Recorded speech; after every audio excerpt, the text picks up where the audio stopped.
And it's not just the Front Range. The Eastern Plains have gotten hammered with storms. Yeah, farmers in Colorado are now giving us some insight into what they've lost. Our Anusha Roy joins us live in studio. And Anusha, this is something that should make all of our ears perk up because it's impacting our food supply. Absolutely. And the damage that was happening like 20-minute increments and is leaving a very long-lasting impact. You know, at first the rain was so welcome, right? Because they were coming out of this long-standing drought, but it quickly became just too much. The ground was saturated. The hail was causing major amounts of damage. We had a chance to talk with Laura Negley, who has a family ranch that you see there in Kiowa County. She also works with the Colorado's Farm Bureau. She said out of their 16 fields, hail destroyed 6 of them and left significant damage in 4 others. She also said planting has been delayed for some spring crops, which becomes an issue for their crop insurance. They have to plant by a certain date to make sure their crops are maturing in time for harvest. You add in the cooler, the damp temperatures, they're now dealing with more disease. So we asked how all of this is impacting our food supply.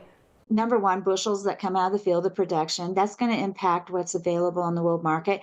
American ag has been amazing in being able to farm less acres and produce more on less acres. So over many decades now, we have had a significant loss in farmed acres, but yet we are still increasing the amount of production that we are able to, come off of those acres, not only to feed those citizens here in the United States, but we are a net exporter in many cases on many crops.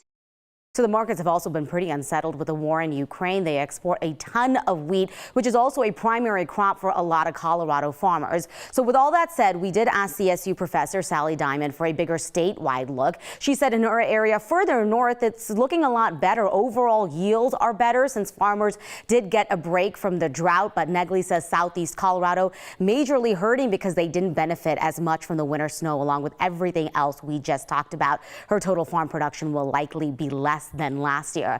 As for how much you pay for food, we did ask a crop insurance agent who did say prices could possibly go up, but a lot of that markup is already built into the equation of how much we pay ultimately for things like our bread and pasta and all the things we're getting at the grocery store.